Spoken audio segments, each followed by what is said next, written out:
여러분 안녕하세요. 지난 시간에 제가 전두환 대통령은 학살자가 아니다 이런 제목으로 강의를 했더니 너무나 많은 분들이 봤어요. 그리고 워낙 처음에 제가 이렇게 예고한 강의가 4편이 있거든요. 다시 한번 되짚어 보면 일단 첫 번째는 제가 철들지 않고 노인이 된 386 세대 이런 일종의 서언을 했고요. 지난번에는 전두환 대통령은 학살자가 아니다. 광주에서 학살이 없었다. 이렇게 했고, 원래 이번에는 워낙에 제목은, 전두환 없이 386은 없다. 이런 것이었어요. 근데 제가, 강의를 준비하면서 제목을 조금 바꿨거든요. 전두환 없이 386은 없다. 이렇게 얘기를 하면 좋은데, 제가 제목을 조금 더 구체적으로 바꿔놨어요. 원래 한번 보세요. 이제 지금 떠 있죠?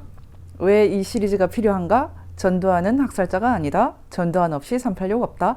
전두환 죽이기와 5.18 신화로 버티는 종북 세력의 종말 이렇게 돼 있는데 오늘 제가 전두환 낙하손의 원희로 김일성 체제 옹이한 세대 조금 더 구체적으로 제목을 바꿔놨어요. 제목이 너무 길다고 어떤 분이 좀 불평을 말하던데 제가 제목을 다는 이런 방법이 저널리즘은 제목을 주제로 달지 않고 그 내용의 어떤 핵심을 이렇게 꺼집어내서 이렇게 딱 달거든요. 그래서 뭐 그걸 야마라고 부르죠. 제가 오늘 할 얘기 중에서 이 대목은 사실 되게 아주 간단한 겁니다. 간단한 겁니다. 1980년대에 전두환 대통령이 어쨌든 권력을 얻는 과정 말고 얻고 나서의 과정, 이 과정은 또 다른 차원으로 상당히 성공적인 경제 운영으로 어떤 면에서는 좀 1980년대를 좀 성공적으로 이끌었다 이런 의미가 들어 있습니다. 제가 오늘 이 강의를 한다고 했기 때문에 어떤 분이 아주 재미있는 얘기를 하던데, 전두환 대통령, 그리고 낙하손해, 그리고 미국의 레이건, 이 세 지도자, 1980년대 냉전의 거의 마지막 쐐기를 박은 이 세 지도자의 공통점이 있다. 아주 명랑한 분들이다. 밝고 명랑한 즐거운 분들이다. 이렇게 얘기를 했어요. 그리고 그 시대도 한국의 1980년대도 일본의 1980년대도 미국의 1980년대도 참 명랑하다. 이런 표현은 명랑하다라는 그 표현은 사실은 일본의 시바르타로라는 유명한 역사 저널리스트, 역사 작가죠. 작가가 있죠. 메이지 시대에 대해서 그렇게 말을 했다고 합니다. 우리나라에서 1980년대가 참 밝고 명랑했다라고 말하면 사실 그때를 살았던 분들은 동의하는 사람들이 꽤 있을 것 같아요. 제가 생각해도.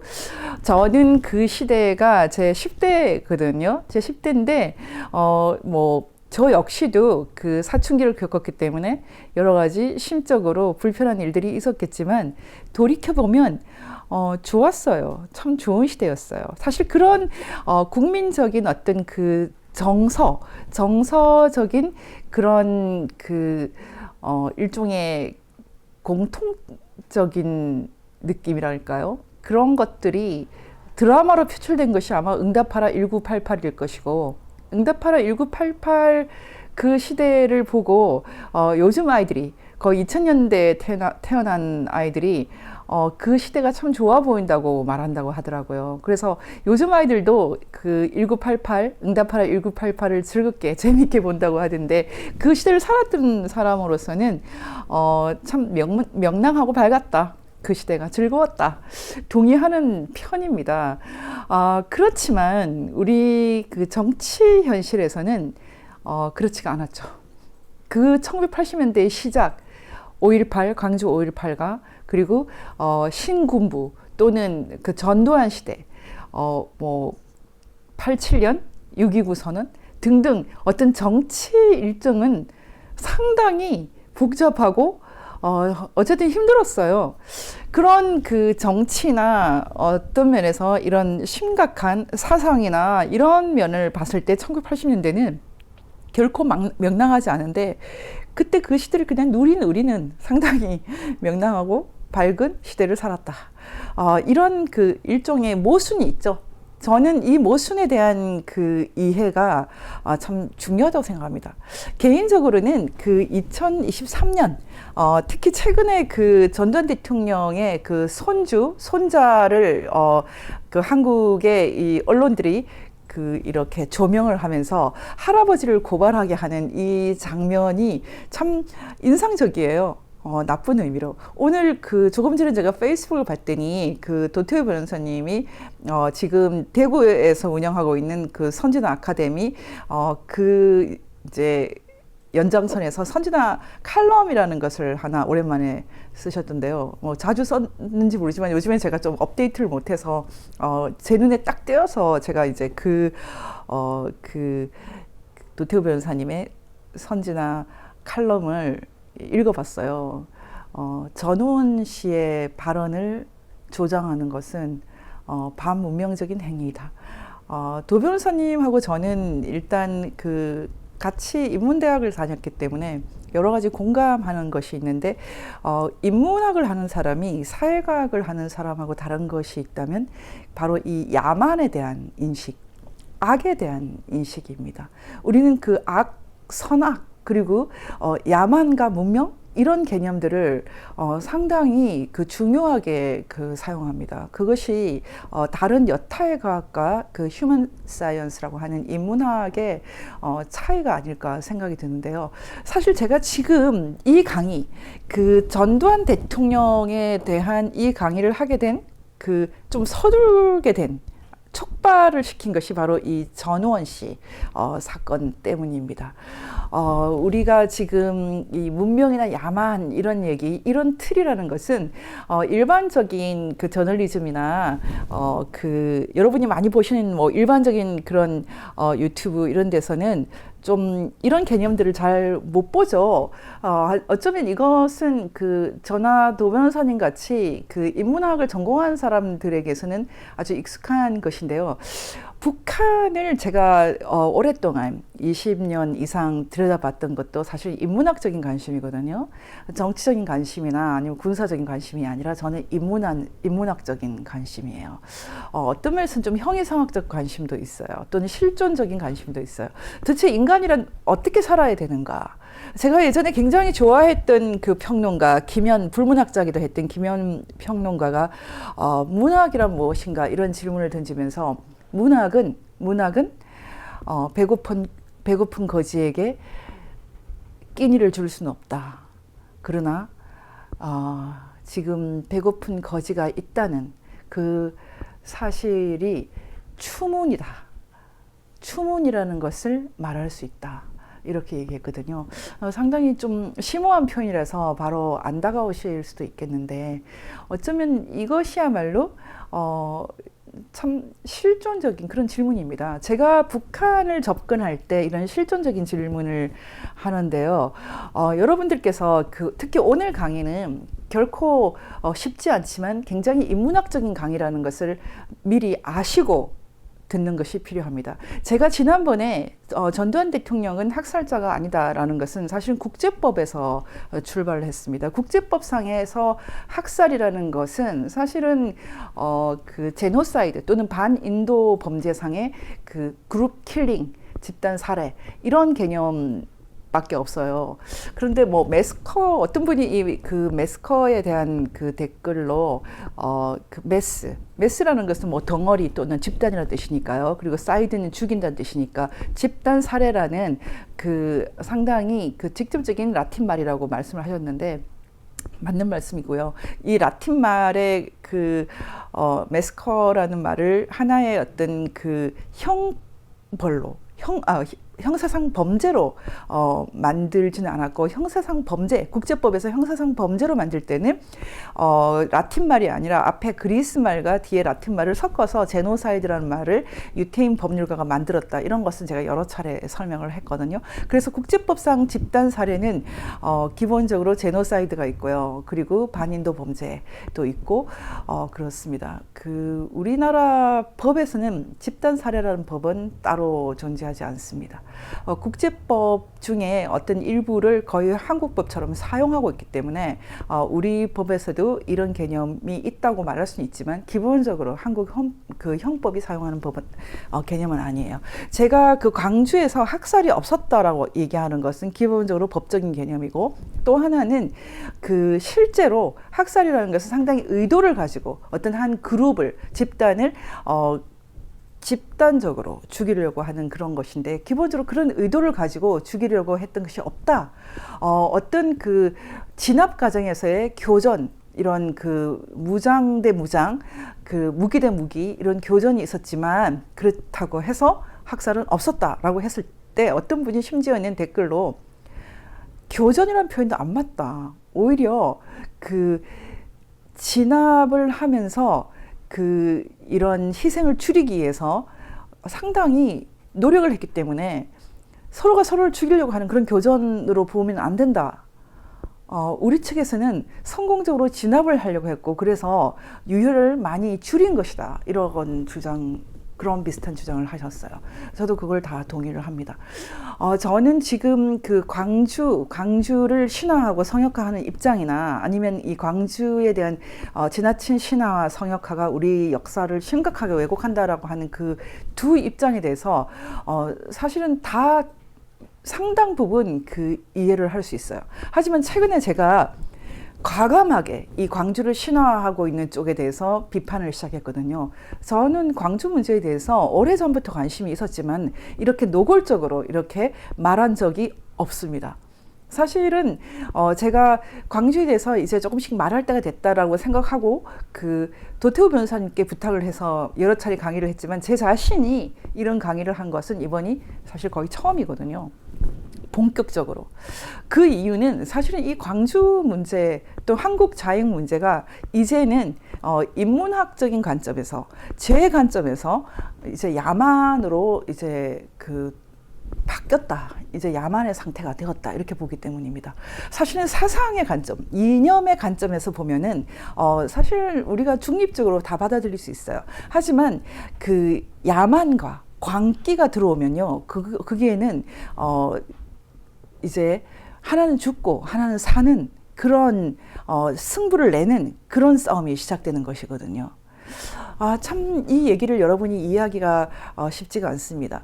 그 북한이라는 대상을 이해하기가 참 힘든 것은, 북한이 어떤 종류의 그 야만을 심각하게 내포하고 있는데, 그 부분을 보여주지 않기 때문에, 그걸 전부 다 폐쇄적으로 감추고 있기 때문에 북한을 야만 대 문명이란 관점에서 접근하는 사람이 별로 없어요. 그것은 체험하신 분들, 바로 그 야만의 체험자들만이 실감나게 아는데, 그 사람들조차도 이것을 잘 전달하지 못해서 너무나 힘들어 하거든요. 말하자면 지금 그 야만이라고 하는 것은 사실은 체험이 아니면 참 알 수가 없어요.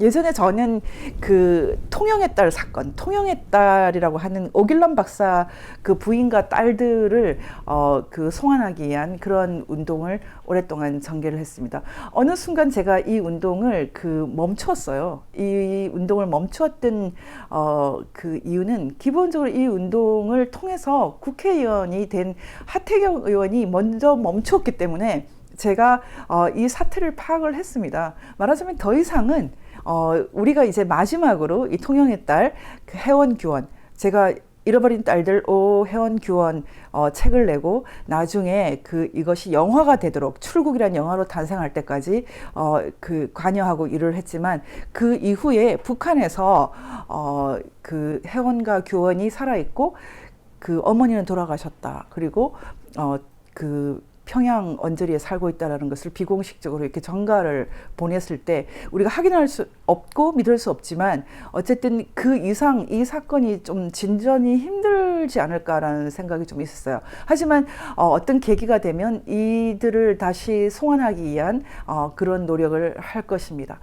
어쨌든 지금 제가 잃어버린 딸들 오해원 오길남 박사 얘기를 하는 것은 오길남 박사가 딱 가족을 데리고 북한으로 건너가기 전까지는요, 북한에 대해서 그냥 하나의 그래도 체제, 하나의 나라 이렇게 상당히 그래도 중립적으로 봤답니다. 하지만 그때 상당히 육감이 발달한 그 부인 신숙자 여사는 정말 엄청난 반대를 했다고 합니다. 그리고 막상 그 아이들 둘을 데리고 이렇게 북한에 딱 넘어가서 공항에 갔는데 그 공항에서 화동으로 그 환영하러 나온 소녀를 보고 이 신숙자 여사가 크게 울음을 터뜨렸다고 해요. 그때까지 오길남 박사는 여전히 그 북한의 야만의 실체에 대해서 몰랐다고 합니다. 바로 이 사람이 이게 오길남 박사가 이 야만이란 이 사람도 서울대 물리대 출신의 사실 인문학자였어요. 인문학도였다가 나중에 경제학을 했는데 서울대 동문과를 나왔던 이 오길남 박사가 독일에서 박사학위를 받을 때까지는 북한을 어떤 야만과 문명의 그런 대립구도로 볼 수 있는 능력이 없었다고 합니다. 이분이 전혀 다른 것을 느꼈던 것은 드디어 공민증과 함께 이제부터 당신은 북한 사람입니다. 이렇게 조선민주주의인민공화국 사람입니다. 이렇게 말하면서 국민증과 함께 유일사상 10대 원칙, 당의 유일사상 체계 확립에 관한 10가지 원칙, 이 유일사상 10대 원칙을 외우라고 딱 줬을 때 그때 드디어 이분이 온몸으로 느꼈다고 합니다. 나중에 그 오길남 박사가 북한에 들어갈 때 뭐 종용하거나 뭐 아니면은 뭐 최소한 방관하거나 심지어는 오길남 박사 얘기를 들었더니 독일에서 그 동독에 있는 대사관을 통해서 평양으로 들어오기 전에 송도율 박사 가족과 함께 소풍을 했다고 합니다. 그 사진을 제가 지금도 갖고 있는데 아이들이 송도율 씨 그 아들 둘하고 이 댁의 딸 둘 이렇게 넷이 이렇게 자전거를 타고 이렇게 노는 독일 공원에서 노는 그런 사진을 제가 전시회에서 보여주기도 했는데요. 이 사진에 대한 모든 카피라이트를 제가 갖고 있기 때문에 여러분이 쓰셔도 괜찮습니다. 어쨌든 지금 그 송도율 씨와 그 가족과 마지막으로 이렇게 만났던 그런 얘기들을 들으면서 제가 한번 이 통일하는 딸 성황 운동을 할 때 송도율 씨 독일 집으로 전화를 했어요. 전화를 했더니 그 부인이 전화를 받아요. 그래서 제가 그 부인하고 잠깐 대화를 나눴거든요.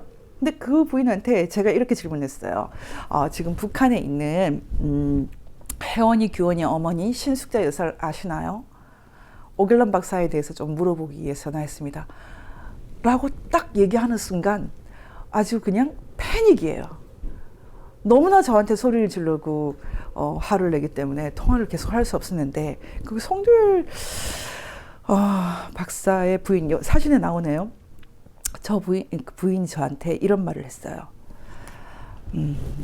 죄송합니다. 제가 알레르기가 있어요.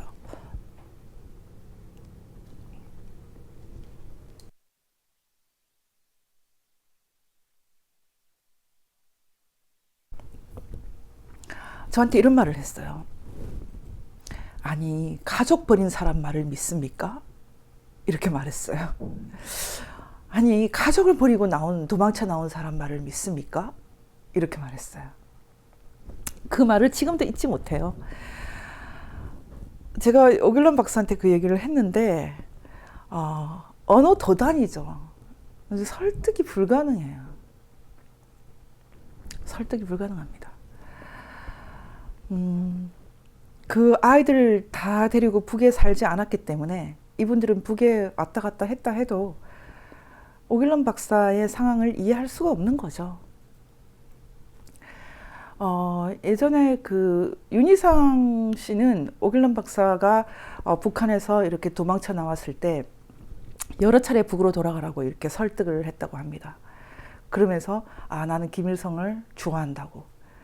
그리고 이 가족들은 심지어 자녀들까지 해서 평양에 살기도 했는데 평양에서 최고의 대우를 받으면서 살았고, 이분들은 기본적으로 평양의 억류가 될 수가 없는, 사실은 독일 국적이었고 또 독일에서 이미 저명한 작곡가였기 때문에 언제든지 나올 수 있었어요.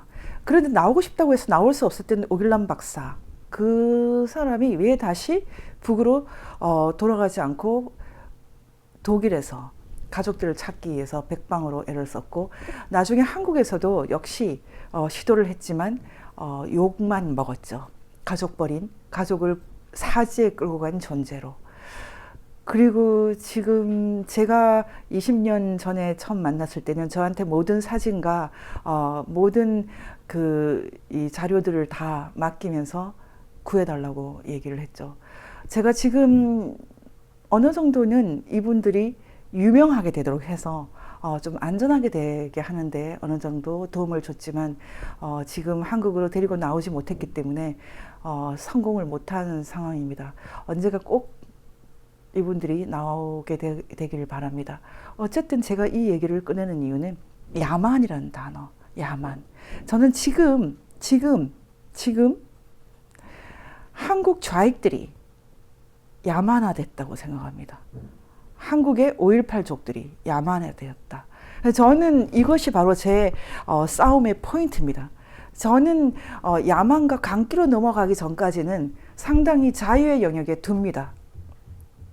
논쟁의 영역에 둡니다. 하지만 이것은 더 이상 방치할 수 없다. 야만의 영역이다 라고 생각되면 가감하게 싸웁니다.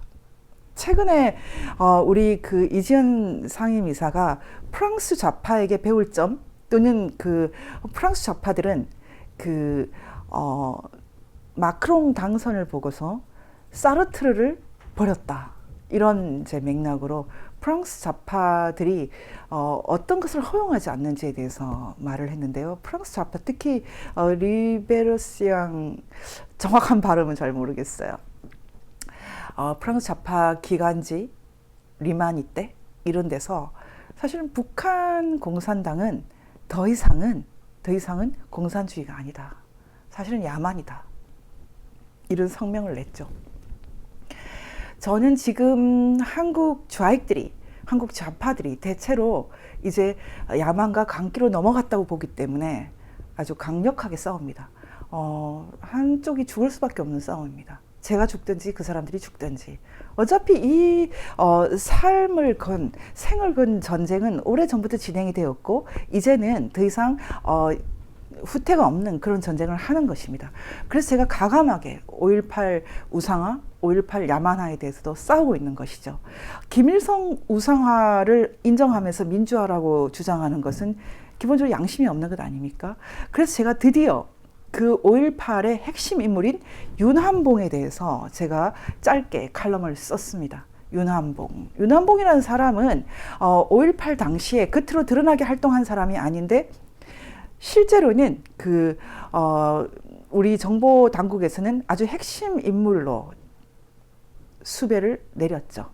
그 사람은 인혁당 관련돼서, 그리고 민청학령 관련돼서, 난민전 관련돼서, 어쨌든 꾸준히 언제나 요주의 인물이었고, 드디어 이 사람이 5.18 핵심 인물로 지목되어서 수배에 들어갔는데, 이 사람은 한국에서 화물선을 타고 38일 동안 화물선 밑에 숨어 있다가 결국은 미국 망명에 성공하게 됩니다. 그리고 미국에서 거점을 만들고 공작 활동을 벌이다가 10여 년 정도 상당히 심각한 친북 활동, 특히 임수경을 방북시킨다거나 황석영을 방북시킨다거나 문규현 신부를 방북시킨다거나 기타 종교의 외피를 입고 기독교란 이름으로 북한을 돕는 일을 계속 많이 했고요. 그 한국 내에 있는 좌익들을 돕는 일도 많이 했고요.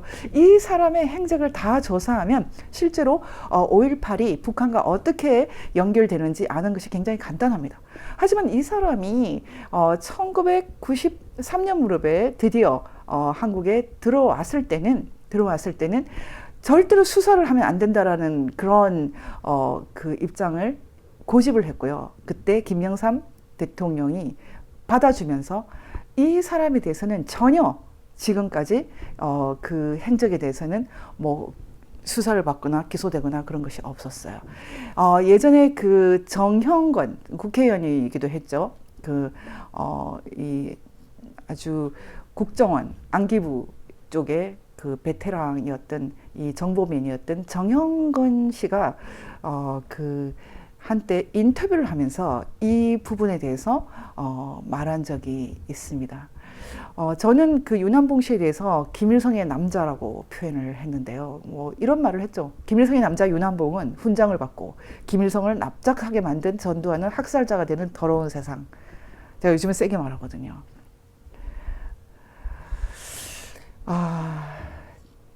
저는 지금 이 정형건 인터뷰를 읽으면서 참 재미있었어요.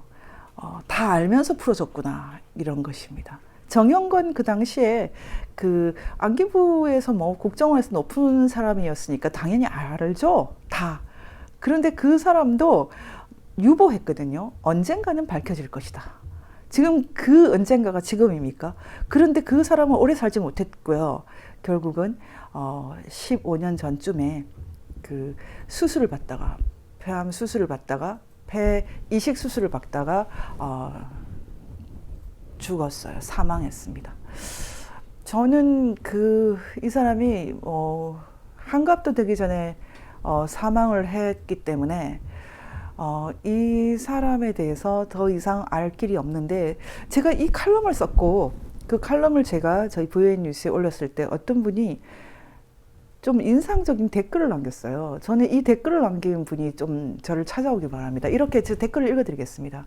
2005년에 우연히 윤한봉을 만난 적이 있는데 그때 그는 노무현 정권을 비난하며 참회록을 쓰고 싶은데 주위에서 말려 10장짜리 반성문이라도 써야겠다고 말했다. 물론 반성문은 못 쓰고 죽었다. 노무현처럼 자신들의 잘못을 알았지만 인정할 용기가 없는 비겁한 인간으로 생을 마감했다.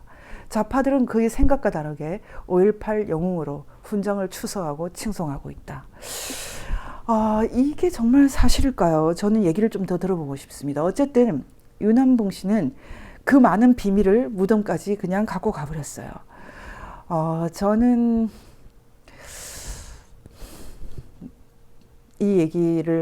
많은 얘기를 더 하고 싶지만 저는 홍성담 씨나 황석영 씨는 윤한봉 씨처럼 무덤까지 갖고 가지 말고 제발 북한의 참상을 다 들여다보고 언젠가는 반성문 쓰고 돌아가길 바랍니다.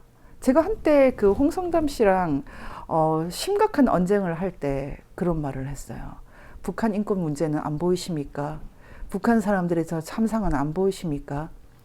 순전히 인재로 어떤 사람의 정치 권력욕 때문에 우상화된 권력 때문에 사람들이 수백만이 굶어 죽는다는 거 이거 받아들여야 됩니까? 그렇게 얘기를 했더니 저한테 정말 제가 거의 기가 떨어져 나가는 것처럼 그렇게 심각하게 고함을 질렀어요. 이렇게 말했죠. 그런 것을 이제 니네가 해라. 니네 세대가 해라. 우리가 한 일은 다른 일이다. 저는 홍순남 씨의 이 발언을 중요하게 듣습니다. 그 다른 일? 네, 그 다른 일은 그들은 그들 시대에 주어진 적과 싸웠다. 이것입니다. 그들 시대의 적이 누구인가? 전두환, 노태우, 그리고 신현악, 최규하 등등이겠죠. 그들 시대의 적. 그들 시대의 적과 싸우기 위해서 우리가 북한과 손을 좀 잡았다 한들, 김일성 돈을 좀 쓴다 한들, 내가 니네들 민주화 시켜줬잖아. 이런 입장이죠. 우리가 그렇게 열심히 싸울 때 너네들 뭐 했니? 저는 그때 그런 생각을 했어요. 대한민국 사람은 사람인가요? 북한 사람은 사람 아닌가요? 그러면 대한민국 사람들이 당신들이 시켜준 민주화로 지금 자유를 누리는 것입니까? 그럼 북한 사람들은 무엇입니까? 북한 사람들의 고혈을 짜서 그들의 피값을 지금 우리가 누리는 것인가요? 제가 그렇게 노골적으로 이제 말하는 거죠. 여러분, 이런 것이 사실은 참 행복한 질의응답이 아닙니다. 불행한 질의응답이에요. 한때 저는 그 불행한 남자들의 역사라는 책을 쓰고 싶었어요. 지난 70년, 도대체 모든 남자들이 이렇게 불행해 보일까? 언제나 너무나 바쁘고 총을 들거나 아니면 공장을 돌리거나 열사의 땅에서 용병이라고 그러더라고요. 참 그 말은 좋은 말이 아닌데, 우리는 그들이 자유를 위해서 싸웠다고 배웠는데 베트남 전에 갔거나 아니면 열사의 땅 저기 사우디에 갔거나 등등 해서 남자들이요, 지도자든 아니면 우리 보통 사람이든 하나같이 참 너무 고생을 했어요. 그런 것이 많은 이제 그 영화로도 나왔죠. 최근에 나왔던 대표적인 영화가 이제 국제시장 아닙니까? 그런 시대를 살았기 때문에 그 남자들이 참 불행해 보였어요. 저희 아버지도 평생을, 저희 아버지가 예전에 통일주체국민회의 선거에 나왔었어요. 저는 이런저런 생각을 떠올리면 그때 아버지가 작은 근소한 차이로 낙선을 했는데 돌아가실 때까지 정치에 대해서 계속해서 관심이 있어요. 가족은 돌보지 않았어요. 저 뭐가 그렇게 바쁘고 뭐가 그렇게 관심들이 많아서 가족은 나 몰라 하고 저렇게 사나. 제가 나중에 알게 된 것은요, 그 사람들이 한국 남자들이 불행한 남자들의 역사가 아니었어요. 알고 봤더니 너무나 행복한 거였어요. 너무나 행복한 거. 지금 요즘에 이제 조카들도 결혼하고 그런 나이가 됐죠, 제가. 요즘 남자들이, 요즘 20대 30대들이요 엄청 피곤해요. 와이프 눈치도 많이 봐야 되고, 그래서 결혼 안 하는 남자도 굉장히 많거든요. 심지어는 요즘에는 연상의 여자들이 좀 더 편하게 해준다고 연상에도 유행한다는 얘기도 들었거든요. 요즘 남자들이 오히려 더 불행한 거더라고요. 그런데 소위 말하는 육신남, 마초들의 시대에 한국 남자들이 너무나 바쁘고 너무나 힘들고 또 죽어가기도 하고 했는데 알고 봤더니 너무나 멋지게 살았던 거예요. 야, 이제 그들의 시대, 한국 남자들이 반만 역사상 가장 뜨겁게 살았던, 가장 열심히 일했던 그런 시대가 또 올까 잘 모르겠지만, 제가 1980년대 운동권이었던 그 선배들, 친구들도 있었지만, 그들이 야, 난 386 세대인 거, 80년대 대학을 다니는 거, 와, 너무 정말 행복해 라고 할 때 그 뜻을 몰랐어요. 근데 지금 제가 알게 됐어요. 그것은 정말 맥시멈의 자아실현이었어요. 정말 살고 싶은 만큼 마음껏 사는 그런 거였어요. 대통령한테 이렇게 주먹질도 하면서. 그런데 제가 이번에 전두환 대통령에 대한 이 강의를 준비하면서 새롭게 알게 된 것은요, 그들이 적이라고 불렀던 이 전두환, 노태우, 신현악 등등의 이 남자들이 이 386 선배들보다 또 비교할 수 없이 마초고 육식남이고 멋지게 살았더라고요. 야, 이거 제가 이렇게 얘기하면 이제 무슨 얘기 들을지 모르겠는데, 와, 너무나 멋져요. 밝고 명랑하고. 예, 그러면 이제 또 오늘도 긴 서론입니다. 긴 서론을 요약하면 저는 야만과 싸우는 사람이다.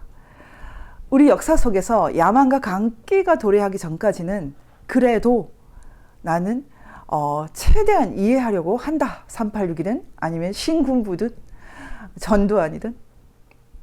일단 오늘은 전두환 대통령에 대해서 조금 더 이해를 더 해야겠습니다. 전두환 대통령이 정말로 박정희 대통령이 시해됐을 때 1979년부터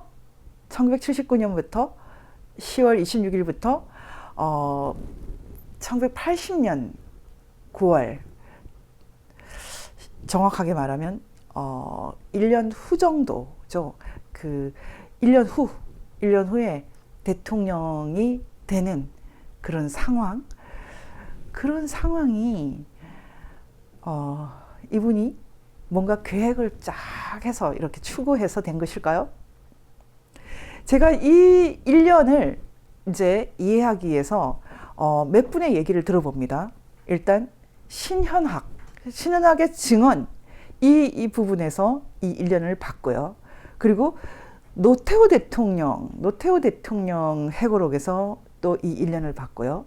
그리고 전두환 회고록, 그리고 최근에 한 1년쯤 됐나요? 그 펜앤드 마이크에서 허화평 그 장군이 인터뷰를 한 게 있어요. 허화평 장군이 그 김용삼 기자님과 인터뷰를 한 것이 있는데, 이 허화평 장군님의 지금 이제 이사장님을 부르죠. 재단을 운영하시니까, 이 인터뷰를 들으면서 또 다른 매력, 전두환, 노태우, 신현학, 허화평, 와, 또 급이 다른 매력이 느껴져요. 이분들의 내공, 와, 무엇일까? 이분들에게 삿대질하고 욕하고 비난했던 386 선배들과는 또 다른 종류의 엄청난 급이 다른 그 마초이즘, 그 육식남스러움에 제가 엄청난 이제 매력을 느꼈거든요. 그래서 제가 일단 이분들의 얘기를 다 종합해서 정리를 해드릴게요. 이분들 중에 어떤 분도 결코 대통령 시해를 통해서 권력을 갖겠다고 생각하는 사람은 없다. 이게 제 결론입니다. 너무 놀랍죠? 12.12 사태에 총소리가 났죠. 그 총소리는 전두환 대통령 쪽에서 낸 게 아니죠. 그 총소리는 12.12 사태 1979년 12월 12일 대통령이 시해되고 나서 2달이 안 돼서 난 이 총소리는 정승화 육군 참모총장을 체포하려고 할 때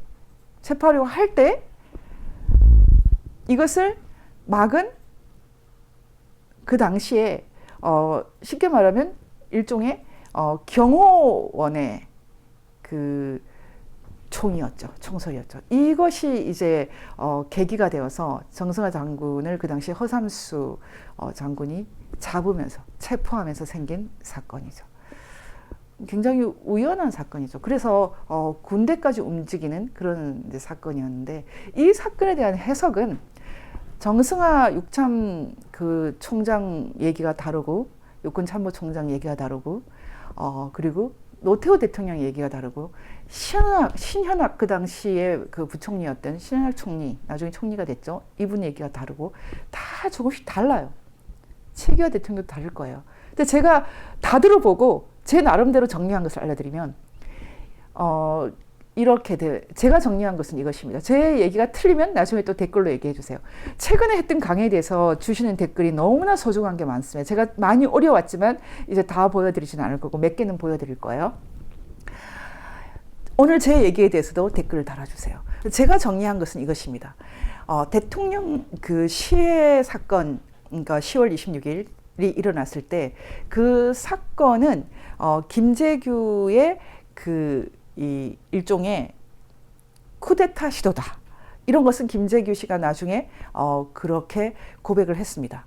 그때 정승화 그 육군 참모총장을 그 안가에서 있었던 그 술자리가 있는 그 옆에 별채 총성이 나는 곳에 불과 50m 떨어져 있는 곳에 그 대기를 시켜놓고 불러서 이렇게 총을 쏘았는데, 그때 김재규 씨는 육군 참모총장을 자기가 끼고 있으면 계엄을 선포하고 계엄 사령관을 이제 끼고 있는 것이기 때문에 전국 계엄 상황에서는 육군 참모총장이 계엄 사령관이 되기 때문에 사실상 권력 넘버원이 됩니다. 특히 전국 계엄을 하면 대통령보다 더 강력한 힘을 갖습니다. 그래서 그 당시에 대통령이 시해됐기 때문에 육군 참모총장이 권력 넘버원이 될 수밖에 없는 상황이고, 그래서 김재규 씨가 들여다놨다. 나중에 정승화 참모총장이 이걸 알고 했나 모르고 했나 이런 것이 논란이 많이 됐는데, 문제는 그때 당시 알았는지 몰랐는지보다는 더 중요한 것은 그 다음에 있었던 일입니다. 말하자면 시해를 하고 나서 여러 사람이 죽었죠. 차지철도 죽었고, 그 상황에서 그 김재규가 정승화를, 이제 존칭을 생략하겠습니다. 정승화를 데리고 육군 본부로 간 거죠. 그리고 거기서 최규하, 신현학 등등 그리고 장관들을 다 불렀죠. 그래서 뭔가 심각한 일이 벌어졌다. 그래서 계엄 선포를 해야 된다. 저는 이번에 신현학 증언을 보면서 너무 깜짝 놀랐어요. 어떻게 보면 우리의 국가적인 그 위기 상황에서 이 신현학이라는 이 정말 엄청난 노련한 그 지도자가 발휘한 기지가 사실은 나라를 구한 것 같다는 생각을 했거든요. 왜냐하면 그때 김재규 씨 분위기가 이상했어요. 그래서 무슨 일이냐 이렇게 얘기했을 때 각하가 좀 잘못됐다라는 얘기가 이제 있었죠. 사실 그때 계속 계엄을 선포해야 된다고 할 때 신현학 부총리가, 그 당시 부총리죠. 부총리가 제주도를 빼고 일단 계엄을 선포해야 된다. 이렇게 말을 했다고 합니다. 무슨 뜻이냐면 제주도까지 하면 말 그대로 전국 비상계엄이기 때문에 권력이 바로 계엄사령관 정승화한테 가버리는데, 그렇게 되면 이미 김재규와 정승화가 한 팀일 가능성이 있지 않습니까? 그러면 이건 쿠데타의 성공이 돼버리기 때문에 감이 이상해서 일단 제주도는 빼버립시다라고 하고, 최규하 그 당시 권한대행이 되는 자동으로 그 상황에서 그 전국이 아닌 그 지역 이제 계엄이 선포되는 거죠. 이 부분에 대한 증언이 굉장히 소중하다고 생각이 들었습니다. 저는 이 부분만 눈에 띄었습니다. 나중에 전국으로 계엄을 확대할 것인가 아니면 계엄을 이제 해제할 것인가가 많이 논란됐지만, 사실은 이 계엄 관련돼서 가장 중요한 사건은 제주도를 제외한, 그래서 여전히 국방부 장관, 그 당시에 그 노재현 국방부 장관이 여전히 그 넘버원이 되는, 대통령과 함께 팀을 이루는 그 행정, 내각이 살아있는 그 상황을 일단 경제부총리였던 신현학 부총리가 만들었다는 것이 사실 굉장히 중요합니다. 그래서 김재규를 체포하게 되는 것이죠. 그 김재규가 체포되는 과정에서도 그 당시에 그걸 알아채고 부총리가 국방부 장관에게 최규하 체포해야 된다는 얘기를 했다라고 나와 있죠. 저는 이 증언도 굉장하다고 생각했습니다. 말하자면 이승만 대통령 때부터 30대부터 벌써 장관을 했던 엄청난 거물이죠. 이 신 총리가 국가적인 위기 상황에서 기지를 발휘했던 거죠. 어쩌면 이분의 역할은 여기에서 거의 완료됐다고 할 만큼 중요한데요. 그렇게 함으로써 김재규가 단독으로 체포가 되고요. 그 다음에 이제 10월 26일부터 12.12 사태가 일어나는 그 약 두 달이 못 되는 그 상황은 우리나라 역사에서 새로운 권력이 탄생하는 인큐베이팅의 시간이 됩니다. 그때 여러분, 이 각자가 어떻게 행동했나. 첫 번째, 최규하 대통령은 김재규가 대통령을 시해했다라는 얘기를 듣고도, 비서실장 김계원에게 듣고도 4시간 동안 아무것도 안 했어요. 그때 바로 정승화를 같이 체포를 했으면 사실은 12.12 사태가 일어나지 않았겠죠. 그런 것에 대해서 신 부총리가 굉장히 불만을 말하는 것이 이 책에 많이 나옵니다. 그런데 지금 그때 당시에 이 4시간 동안 최규하 총리가 아무것도 못 해버렸어요. 어쩌면 최규하는 그때 자동으로 역사의 중심부에서 밀려난 것이죠. 최규하 그때 전국을 장악을 해서 일단은 김재규, 정승화를 체포부터 하고 상황을 관리했으면 최규하가 넘버원이죠. 근데 헤매버리거든요. 최규하가 헤매버리고 그 다음에 국방부 장관도 심히 그때부터 이제 헤매기 시작을 하는 거죠. 이분들은 나갑니다. 이제 아웃사이더가 되기 시작합니다. 그때 그 김재규 체포를 넌지시 얘기했던 이 신현학 총리는 나중에 총리가 됐고 그 당시 부총리는 이 신군부의 출현 그 과정에서 강력하게 대통령감으로 부상했던 인물이었어요. 이 상황을 잘 보셔야 됩니다. 말하자면 그때 대통령이 시해됐기 때문에 그와 동시에 보안사령관의 수장인 그 전두환 장군이 그 합동수사본부, 대통령 시해 사건에 대한 수사본부 본부장을 맡게 됩니다. 사실상 엄청난 권력의 탄생이죠. 군부의 넘버원이 되기 시작합니다. 왜냐하면 누구나 다 수사할 수 있게 됐으니까요. 심지어는 최규하 대통령 권한대행도 수사하게 됐습니다. 그때 나중에 그 전두환 그 당시에 합수부를 맡고 있었던 전두환 장군이 그 당시에 그 대통령 권한대행도 불러서 수사할 수 있고 육군 참모총장도 불러서 수사할 수 있는 막강한 권한이 있었지만 전두환 장군이 최규하 대통령 권한대행에게 가서 부탁을 했다는 거죠.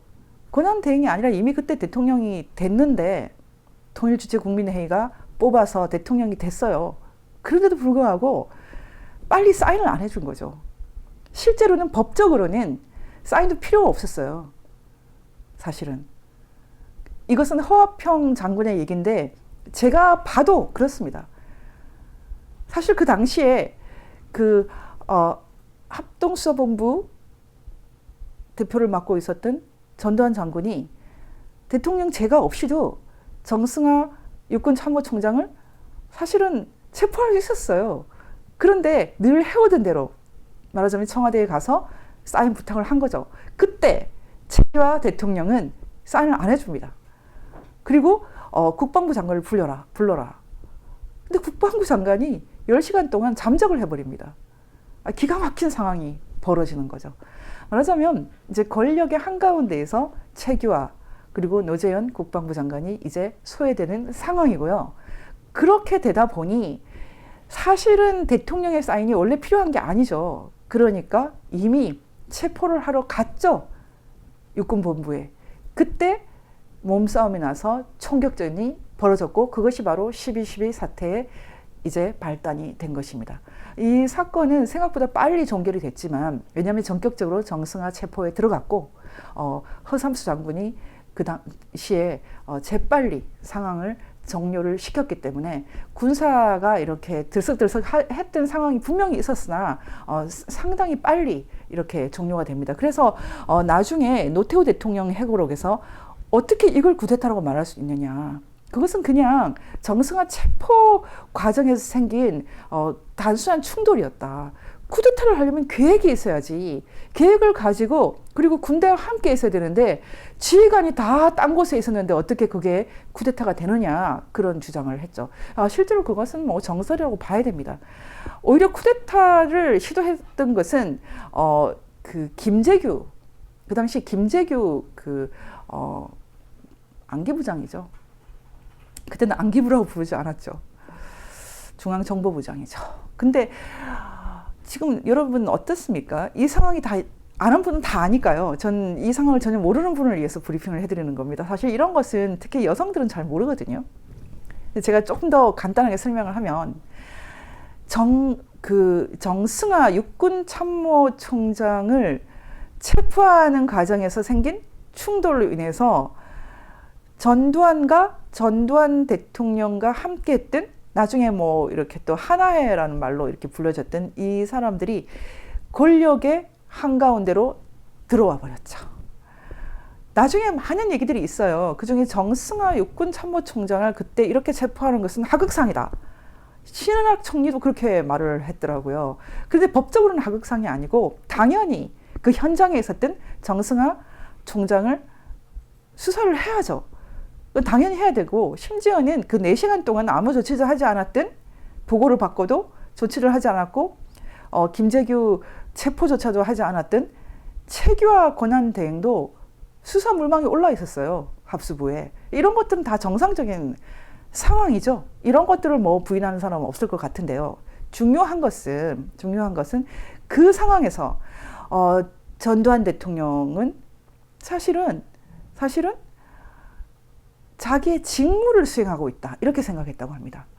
그 노태우 회고록에는 이 장면을 전혀 다르게 기술하고 있는데, 그 당시에 그 노태우 대통령은 뭐 이렇게 서울에 존재하지 않고 서울 외곽에 존재하고 있었던 그 사단장이었을 거예요. 그러니까 그 군단장이었나요? 저는 군대에 대해서 잘 모르기 때문에 이분이 전화를 받았대요. 전두환 대통령한테. 그 당시에 이제 그 보안사령관한테. 그랬더니 차지철이 대통령을 죽인 것 같아, 이렇게 말을 했다고 합니다. 그러니까 전두환 대통령은 그 당시에는 차지철을 범인으로 알았다는 거예요.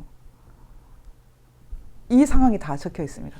그리고 나중에 그 이 회고록을 보면은 결과적으로 12.12 그 사태 이후에 전두환 대통령이 결국은 국가를 관리해야 되는 상황에 왔을 때 전두환 대통령이 많이 울었다고 되어 있거든요. 많이 고사를 했다고 되어 있거든요. 그때 최규하 대통령에게 당신이 어쩔 수 없이 대통령이 돼야 된다고 했을 때 최규하 대통령이 막 손살을 치고 거부했다는 얘기도 나와요. 신은학 증언에 나옵니다. 그리고 신은학 부총리도 대통령이 돼야 된다고 그 당시에 전두환 대통령과 여러 사람들 그 일각에서 얘기가 나왔을 때 완강하게 거부했다고 그런 얘기가 나왔는데, 그 당시에 진심으로 대통령이 되고 싶어 하지 않았다고 생각합니다. 신은학 총리는 막상 대통령 권한대행에서 대통령이 되고 나서 최규하 대통령은 자신이 군부의 지지를 받아서 대통령직을 끝까지 할 수 있다, 이런 식으로 생각을 했다고 적혀 있지만 신 총리는 그런 일은 가능하지 않다, 빨리 나와라, 그런 식으로 권유했다고 되어 있거든요. 근데 어쨌든 그 상황에서 진짜 대통령이 되고 싶어 했던 사람들은 따로 있죠. 김종필, 김대중, 김영삼, 이분들은 강력하게 대통령이 되기를 원했다. 이분들의 회고록에 그것이 잘 적혀 있습니다. 하나같이 증언을 합니다. 그래서 국가가 이렇게 심각한 위기가 있고, 그리고 휴전선 상황이 심각하고, 북한에서 끝도 없이 도발이 예고되고 있고, 뭐 여러 가지 얘기가 있습니다. 그 당시에 중공과 북한이 산동 반도에서 같이 훈련을 하고 있다. 그런데 몇 달이 되어도 북한군이 돌아가지 않는다. 여러 가지로 지금 상황이 너무나 안 좋다. 그런 것이 박정희 대통령이 살아있을 때부터 계속 문제가 되었고, 그러다 보니 나중에 정승화 육군 참모총장이 공수부대를 시 진압에 투입한 것은 자신이라고 고백을 하기도 했습니다. 5.18이 아니라 그 전에 부산에 공수부대를 먼저 보낸 것, 그런 결정을 내가 했다, 그런 고백을 하기도 했었죠. 정승화 장군은 어쩔 수 없이 김재규의 뭐 이용을 당하게 됐지만, 정승화 장군 나름대로 상당히 진지하게 그 상황에 있었다라는 것을 1987년 이후에 드디어 입을 열었죠. 그것이 월간조선에 보도됨으로써 월간조선이 불티나게 팔려나갔다, 그런 얘기가 있거든요. 수십만 부가 팔려나갔다. 정승화 장군이 12.12 사태에 대해서 보도한 것이 조갑재 기자의 대특종이 되었죠. 그 특종은 정승화 장군 입장에서 쓴 그런 특종입니다. 정말로 김재규가 대통령을 시해할 줄 알고 갔겠느냐, 그 궁정동 별채, 이런 것이죠. 하지만 정승화 장군은 그때 차지철을 미워했기 때문에 이미 차지철과 상당히 갈등이 있었고, 심지어 김재규도 안 좋아했다고 합니다.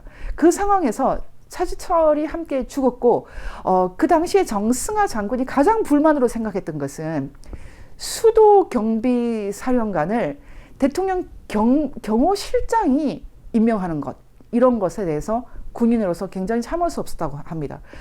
그래서 이게 바로 학언이 되는데 10월 26일 이후에 계엄사령관이 된 정승화가 12.12 사태 그 사이에 너무 무시무시한 일을 해버리죠. 그것이 무엇입니까? 지금 전두환 보안사령관이 열심히 수사를 하고 있는데 그 사이에 육군참모총장이 그냥 자신의 계엄사령관으로서 권력을 가지고 하고 싶은 일을 해버리죠. 하고 싶은 일. 그 하고 싶은 일이 무엇입니까? 법적으로는 대통령 경호실장이 사실은 권한을 갖고 있었던 수도경비사령부를 인사를 해버리는 거죠. 수경사 인사를 해버리는 거죠. 특전사 장군도. 그때 정승화의 은혜를 입었다고 생각하는 사람들, 그런 분들, 여러분 다 아시는 장태환, 정병주 등등 이런 장군들, 그 진영이 생겼다는 거죠. 그것에 대해서 합동수사본부는 일종의 쿠데타의 징후로 본 것입니다. 아직 김재규 수사는 끝나지 않았고 김재규는 감옥에 있는 상황에서 정승화, 김재규가 지목을 했던 그 정승화가 군을 이미 상당히 장악해 들어가고 있다라고 본 것이 두 군부 간의 충돌이었다. 이렇게 보는 게 종합하면 그렇다는 겁니다. 이렇게 보면 무엇입니까? 지금 운동권의 시각이 아닌 그 당시 그 국가적인 위기 상황을 관리했던 최규하, 신현악, 그리고 전두환, 노태우, 정승화 등등의 사람들은 전혀 다른 동상이몽인 거죠. 여기서 굉장히 중요한 이제 사실이 하나 등장합니다. 그것은 바로 김재규란 누구인가입니다. 김재규가 대통령을 시해하고 나서 갑자기 자신은 민주주의를 위해서 헌신했다. 이런 식으로 말하기 시작했어요. 그것에 대해서 신현학의 증언에 황당하다고 쓰고 있습니다. 왜냐하면 박정희 대통령한테 그 당시에 김재규 중앙정보부장이 계속 혼이 났던 이유가 너무 강압적으로 데모를 진압하고 이런 문제 때문이고, 그런 것으로 인해서 여공이 죽는다거나 그런 사건, 이런 사건 때문에 너무나 심각하게 혼이 나고 있는데, 과잉 진압 때문에 혼이 나고 있는 그런 사람이 갑자기 왜 민주투사가 되었지? 웃기네. 근데 여기서 멈추지 않고 그 다음에 정승화 장군도 체포가 될까 말까 한 그 상황에 바로 김재규가 하는 말과 똑같은 말을 언론사 간부를 불러놓고 해버리는 거죠. 유신은 끝났습니다. 이제 민주주의를 위해서 헌신해야 됩니다. 그런 얘기를 해버리는 거죠.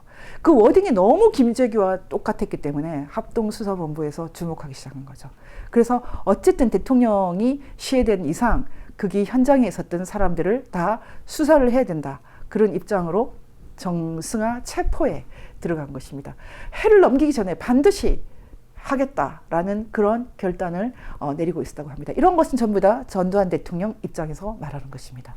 저는 허화평 장군의 얘기를 들으면서 상당히 그 당시에 그 전두환 대통령의 그 입장을 투명하게 이해할 수 있었거든요. 여러분이 펜앤드마이크에서 했던 이 인터뷰 시리즈를 꼭 보시기를 바랍니다. 그 밖에 제가 이제 소개했던 여러 가지 책들이 있는데 제 설명은 아주 요약본이고요. 아주 요약본이고 여러분들께서 다 판단할 수 있습니다. 말하자면 12.12 사태의 진짜 반란자는 김재규와 정승화다. 이렇게 보는 것이 전두환, 허화평 이런 분들의 의견이고요. 그리고 나중에 그 10년이 안 돼서 정승화 장군이 입을 열었을 때는 그때는 사실은 나는 김재규와 같이 모의한 바는 없다. 하지만 차시철의 행각에 대해서 불만이 있었다. 이제 이런 것은 또 따로 밝혀졌죠. 그래서 아주 자연스럽게 특히 그 경호실장은 대통령 경호실장은 이미 민간인 신분인데 왜 민간인이 군인 인사를 하느냐, 이런 것에 대해서 아주 구체적인 반감을 갖고 있었던 정승화 장군이 사실은 김재규와 상당히 같이 길을 걸어가는 그런 형국이 되었다. 이런 것들이 사실 지금 봤을 때는 확인이 되는 사실입니다. 지금 각자의 입장에서 이걸 다 다른 반론을 하겠지만 저는 이 입장을 다 봤을 때요, 상당히 외교관들 욕을 많이 하더라고요. 외교관들이 항상 훈령을 듣고 남의 말을, 명령을 듣고 움직이는 습관 때문에 중요한 순간에 결단을 못 내렸다. 말하자면 루즈벨트가 죽고 나서 트루먼 대통령이 관리를 하고 나서 트루먼 대통령이 되지 않았습니까? 말하자면 박정희 대통령이 돌아가시고 나서 그때 그 권력의 공백기에 관리를 잘했으면은 최규하 대통령이 되는 거지. 실제로 됐지 않았습니까? 그리고 권력을 유지할 수 있겠죠. 근데 권력을 유지를 못하게 된 거죠. 그런데 어떤 분이 그런 말을 하더라고요. 와, 한교안하고 왜 이렇게 똑같냐. 한교안하고 똑같아, 이런 말을 하더라고요. 한교안 전 총리가 이런 말을 들으면은 나는 다르다. 외교관 출신 최규하보다는 내가 훨씬 잘 관리했다. 나는 그때 그 특검 연장에 대해서도 반대 의사를 밝혔다. 뭐 이런 식으로 다른 의견을 내시죠. 또 어떤 분들은 그 부정선거에 대해서 빨리 캐치를 못하고 한밤중에 당대표직을 던져버린 것에 대해서 최규하 비슷하다. 아니면 뭐 그 당시 노재현 국방부 장관과 비슷하다. 그런 의견을 얘기를 할 텐데, 어쨌든 이 오명을 벗어나서 한교안 대표님께서 새로 정치인으로 부상할 수 있을지는 앞으로 기추가 주목됩니다만, 현재까지 이 권력의 공백기에서 민간인이 성공적으로 잘 권력을 관리해서 새로운 권력이 되는 그런 사태는 없었습니다. 여러분, 지금 이제 이 얘기를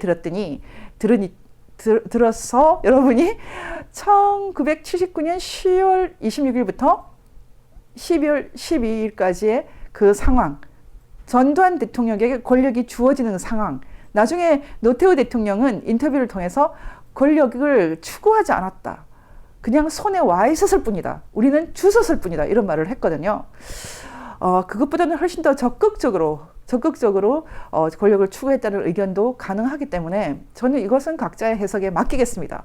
어쨌든 그 당시에 우리나라 상황이 심각했습니다. 그때 김재규와 정승화가 유신을 끝내고 새로운 권력의 중심이 되겠다고 할 때 삼김한테는 못 맡긴다라는 것에 대해서 정확하게 일치된 의견을 갖고 있었다고 합니다. 그것은 정승화 육군참모총장이나 김재규 그 당시에 중앙정보부장이나 똑같이 말했다고 합니다. 그 삼김한테는 못 맡긴다. 이렇게 표현했다고 합니다. 김대중은 사상이 의심스럽고, 김영삼은 무능하고, 김종필은 부패했다. 시간이 지나서 한 40년쯤 지나서 그분들의 말을 들어봤더니 상황 판단을 잘한 것 같아요. 그 당시에 김대중이 대통령 됐으면 어떻게 됐겠습니까?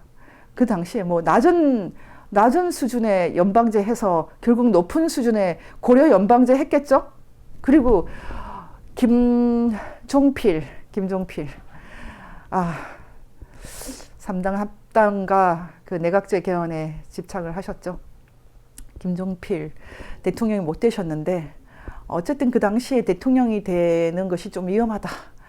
그때 신현악 총리가 대통령 출마를 하려는 통일주체국민회의를 통해서 대통령이 되려고 하는 김종필 그 당시 국회의원이었나요? 이 사람을 엄청나게 뜯어말렸다고 합니다. 당대표 시켜줄 테니까 대통령은 최규하한테 일단 맡겨라. 그리고 최규하와 나는 손 털고 나갈 테니 이제 새롭게 만들어진 5공화국 그 헌법으로 새 대통령, 민선 대통령을 뽑자. 이게 신현악 총리의 의견이었다고 합니다. 그래서 김종필을 설득을 해서 대통령을 못 나가게 하고 최규하를 일단은 대통령으로 세웠다가 같이 나가려고 했는데 나중에 얘기 들어봤더니 최규하는 그렇게 대통령 되고 나서는 난 계속 할 거야 이런 입장을 말했다고 하죠.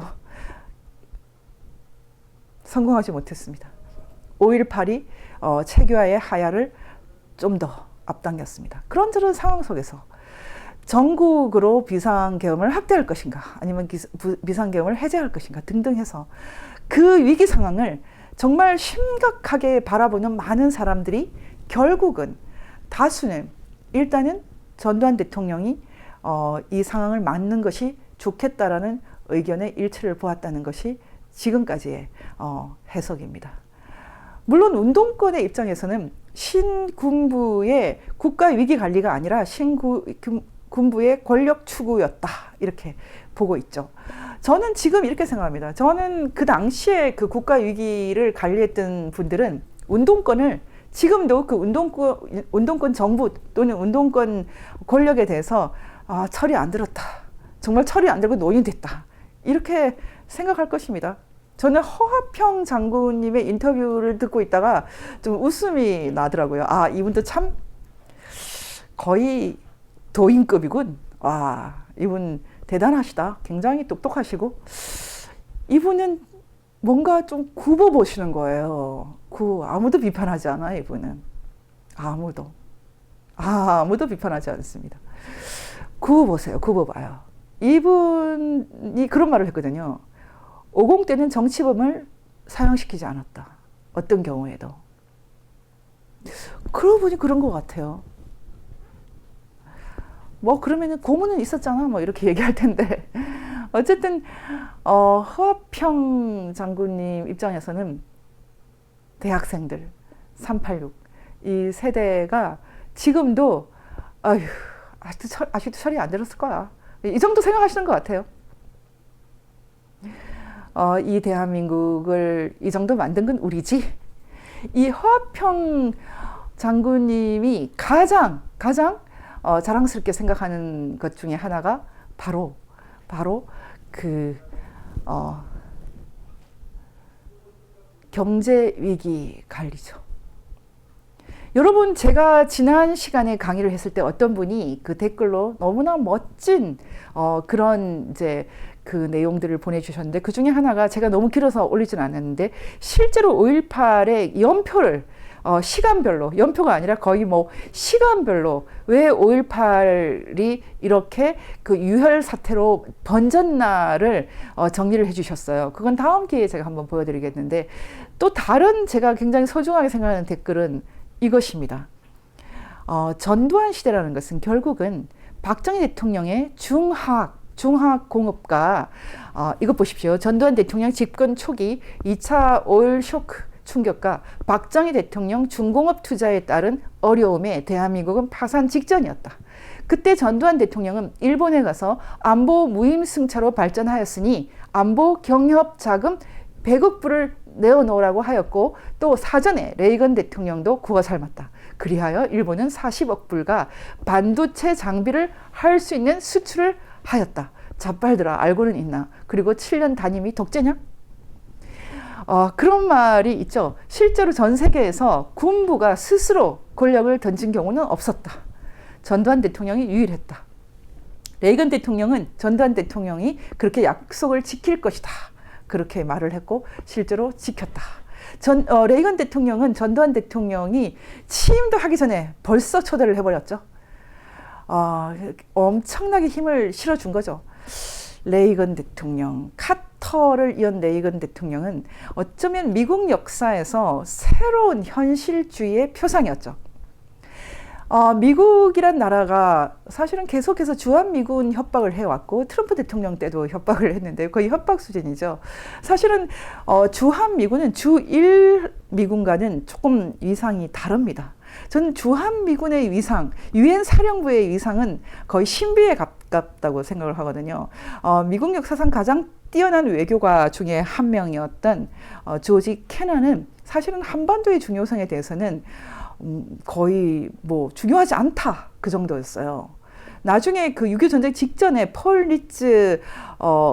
리츠는 사실은 그 반공산주의 반공으로 우리가 지금 그 세계를 경영을 해야 된다. 말하자면 그 한반도 이남 대한민국의 자유민주주의를 지켜야 된다는 입장으로 선회했지만 사실은 미국이란 나라는 기본적으로 일본, 독일 아니면 저 터키 이 정도 중요하게 생각했고요.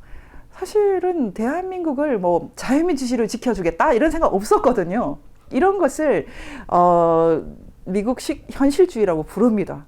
그래서 미국은 자유민주주의라는 이념과 현실주의가 부딪힐 때 항상 고민을 하지만 대부분은 이 현실주의에 손을 든다.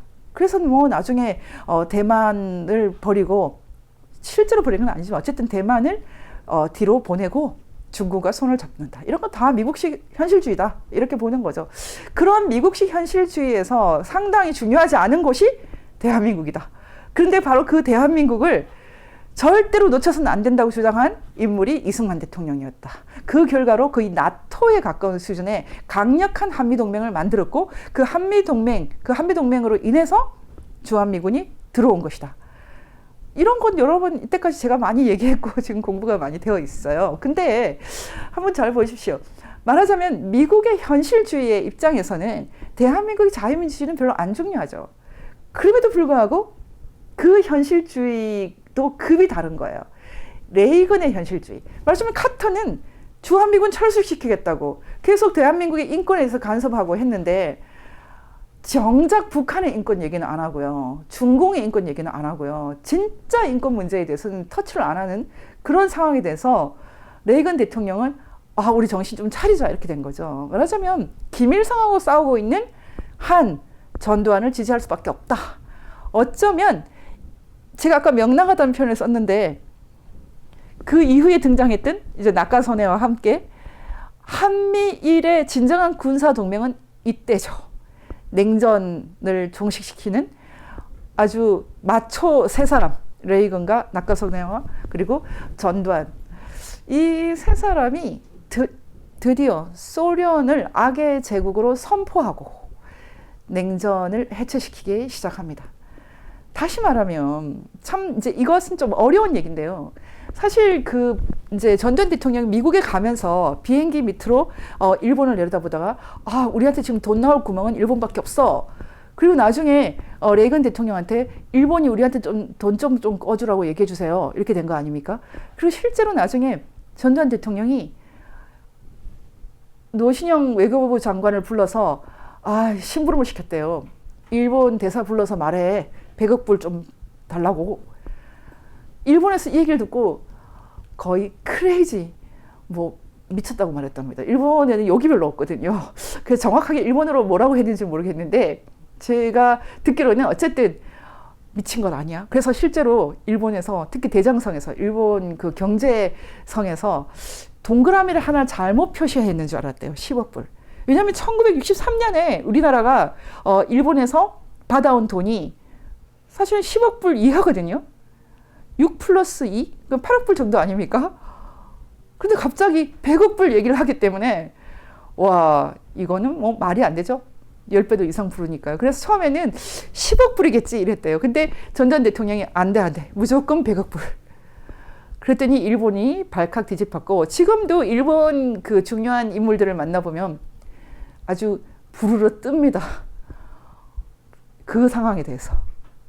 아니 어떻게 1963년에 이미 얘기 다 끝난 거 아닌가. 그것도 엄청나게 무리해서 우리가 그렇게 해줬는데 우리도 패전한 지 얼마 안 돼서 6.25 전쟁이 있었다 치고 여러 가지 한국 상황을 봤을 때 우리가 그 정도 도와줬는데 뭐라고 100억 불? 이제 이렇게 된 거죠. 거기다가 엄청난 이제 호황이 그때 왔기 때문에 일본도 우리도 다 윈윈 됐어요. 일본이 그 이후에 우리한테 도와주고 나서요. 손해본 거 없어요. 일본도 엄청나게 복을 받아가지고요. 거의 미국을 위협할 정도였거든요. 지금 제가 소니를 보고 있는데 지금 우리 카메라가 소니예요. 소니가 미국에서 거의 넘버원이었죠. 소니 텔레비전을 갖는 게 다 로망이었으니까요. 일본 자동차. 그리고 그뿐만 아니죠. 80년대에 벌써 워크맨 들고 다니던 기억날 텐데. 여러분 지금 이 상황을 보시면 결국은 그때 한국, 미국, 일본 셋이 잘 지낸 거죠. 전두환 대통령의 그 100억 불 배포 저는 이런 게 좀 멋있게 느껴져요. 엄청 멋있어요. 그 결과로 어쨌든 결국은 100억 불은 아니고 40억 불 들고 온 거죠. 반도체뿐만 아니라 각종 중공업. 말하자면 박정희 대통령이 시도했던 그 중공업이 거의 나라를 집어삼킬 수도 있거든요. 사실 북한에서도 중공업을 시도했어요. 근데 북한은 굉장히 빨리 좌절이 돼서 북한은 1970년대에 벌써 국가적인 모라토리엄, 세계적인 빚쟁이 국가, 빚을 못 갚는 모라토리엄을 선언했습니다. 사실 북한은 1970년대부터 이제 거지 나라로 전락하기 시작했고, 우리나라도 만약에 이 중화학공업 박정희 대통령의 이 드라이브가 실패했으면, 전두환 대통령의 이 배포가 없었으면 우리는 지금 거의 뭐 멕시코, 아르헨티나 이런 중남미 국가가 되는 거죠. 중남미. 저는 예전에 그 친구들이 중남미 친구들이 많았어요. 그 중남미 친구들을 만나면 어떤 생각이 드냐면 참 우리랑 비슷하다. 노는 것도 비슷하고 비슷해요. 엄청 친했어요. 근데 그 중남미 친구들 좀 뻥도 심하고요. 제가 차를 잠깐 빌려줬더니 저한테 말도 안 하고 나야가라 폭포까지 놀러 갔다 왔더라고요. 10시간 이상을 운전해서. 그런저런 일이 많았죠. 어쨌든 이 중남미 사람들이 어떤 얘기를 하냐면 한국이 너무 부럽다. 우린 지금 한국, 박정희 따라 배우기를 하고 있다. 그런데 사실은 박정희가 박정희에서 끝나는 게 아닙니다. 박정희의 실패할 수도 있었던 것을 성공으로 이끌었던 것은 바로 전두환의 이 엄청난 배포. 여러분이 제가 오늘 제목을 전두환 낙하손의 머니로 운동 김일성 체제 옹이한 세대 이렇게 썼는데요. 이건 정확한 표현입니다. 정확한 표현이에요. 여러분 이거 이해하셔야 됩니다. 전두환 대통령이 이룬 일이 너무 엄청나기 때문에 여러분이 공부를 하려면 전두환 회고록 두 번째를 보십시오. 전두환 회고록 이것은 이제 살 수 있어요. 1권만 광주에 대한 비밀만 막아버렸기 때문에 이건을 보시면 이 목차 보시면 전 국민이 중산층화되고 그리고 88 올림픽을 성공시키고 뭐 등등 해서 엄청난 그 업적이 적혀 있는데 이건 다 사실입니다. 전두환 시대를 거치면서 한국이 처음으로 세계의 얼굴을 드디어 뽐낼 수 있게 되었거든요. 1988년 서울올림픽에 단위로 온 동구권 국가들이 모두 충격을 받아서 집에 돌아가서 다 문을 열어버렸다. 이런 얘기가 있죠. 헝가리부터 체코 등등 해서 말하자면 남과 북이 수십 년 동안 경쟁한 결과를 서울올림픽에 와서 봐버렸다는 거죠. 그런 면에서 우리는 그것만 해도 전두환 노태우 대통령에게 감사해야 됩니다. 그런데 바로 이 서울올림픽을 보이콧하기 위해서 북한은 어떻게 했습니까? 김현희, 테러리스트 김현희와 김승희를 보냈죠. 그런데 바로 이들과 손을 잡은 사람이 누구인가요? 한국의 주사파 아니면 한국에 숨어있는 고정 간첩이죠. 그 당시에 제가 이 그 반미 청년회의 그 리더였던 조혁 씨를 인터뷰를 하면서 그럼 당신들은 도대체 왜 김현희가 조작이라고 생각을 했느냐 이렇게 물었거든요. 기가 막힌 대답을 하더라고요. 노동자의 나라 북한이 노동자의 나라 북한의 수령께서 노동자들 중동에서 그 고생을 하다가 돌아오는 이 중동 비행기를 폭파할 이유가 없다고 생각했다. 저는 여러 가지 이유를 이제 들었지만은 뭐 도시락 폭탄이 어떻고 뭐 별 얘기를 다 했지만 딱 이 얘기만 너무 기가 막혀가지고 생각이 나더라고요. 칼 폭파 조작 의혹은 내가 꾸민 것 고백을 했죠. 제가 그 인터뷰를 유도를 했거든요. 근데 노동자의 나라 북한에서 노동자가 탄 칼 858을 폭파할 리가 없었다. 이야, 참 이 사람들이 이 수준으로 지금도 그런 얘기를 하고 있습니다. 최근에도 통일뉴스에서 칼 858은 조작이다. 아마 이들은 영원히 철이 안 들 것 같아요. 제발 철 들었으면 좋겠는데. 어쨌든 이 반미 청년회가 죽지 않고 살아서 노무현을 대통령으로 만들었죠. 반미 청년회의 안희정. 그리고 안희정 뒤에 있는 뭐 여러 고대 주사파들. 그런데 여러분, 이 고대 주사파 조혁도 사실은 넘버원이 아니에요. 제가 이건 너무 잘 알죠. 제가 그 강철 김영한 주사파의 대부 강철 김영한 전향 사건을 다루면서 사실은 조혁도 강철한테 꼼짝 못하는 걸 봤거든요. 그 강철 김영한이 새로 북한을 민주화시키겠다고 만든 NGO에 조혁, 우상호 등등 해서 늘상 놀러 왔죠. 뭐 당연히 안희정도 왔고요. 그때 제가 이렇게 관찰을 하는데 와, 강철이 여전히 세구나. 1999년에도 여전히 오야붕이구나. 근데 2023년 여전히 제 눈에 강철이 오야붕으로 보입니다. 그래서 저는 지금도 강철과 싸우죠. 하태경은 그 강철 그룹에서 약간 미운 오리새끼 같이 그렇게 취급을 합니다. 하태경 의원은 자신이 정확하게 어떤 위상인지 이제 알고 있을까요? 제가 얘기를 많이 해드려서. 그들의 내막에 들어가면 참으로 마피아와는 또 다른 위계 질서가 있습니다. 전두환 대통령이 박정희의 중화학공업 드라이브, 반도체, 뭐 원자력 등등, 그리고 나중에 노태우 대통령은 이걸 이어받아서 뭐 영종도뿐만 아니라 엄청난 SOC를 구축을 했죠. 노태우 대통령도 그 경제의 관점에서 그 사회 간접 자본, 그리고 마이컴 시대, 마이카 시대, 마이홈 시대 등등 공적이 굉장히 큰, 국민의 삶의 질을 끌어올리는데 엄청난 공적이 큰 대통령입니다. 저는 노태우 대통령을 사실은 이 말은 잘 안 하지만 굉장히 높이 평가한 사람입니다. 하도 동의를 안 하기 때문에 말하기 싫어하는데, 노태우 대통령이야말로 우리나라 그 현대사에서 가장 온유한 사람이다. 물태우라고 하는데, 이분의 시대를 이제 거치면서 우리가 참 많은 것을 얻었다, 이렇게 보고 있어요. 기회가 되면 한번 얘기하겠습니다. 어쨌든 지금 여러분이 이제 제 얘기를 들으면서 많은 것이 정리가 될 텐데, 국가를 맡은 사람들은 그들의 직무, 그들의 커패시티를 다 했어요. 그래서 경제를 살렸어요. 그리고 정치범들에 대해서, 사상범에 대해서도 그 이전 시대보다는 조금 더 관용을 베풀 수 있을 정도로 경제가 좋았어요. 그것이 바로 386 세대를 부양한, 인큐베이팅한 자양분이다. 사실은 일본이 결국은 40억 불을 빌려줬죠. 그 돈으로 한국이 숨을 쉬게 되었습니다. 여러분, 정말 참 여기서 한 가지 짚고 넘어가겠습니다. 일본이 1960년대 중반에 준 돈은 식민지 배상금이었을까요? 일본은 절대 그렇게 생각하지 않습니다.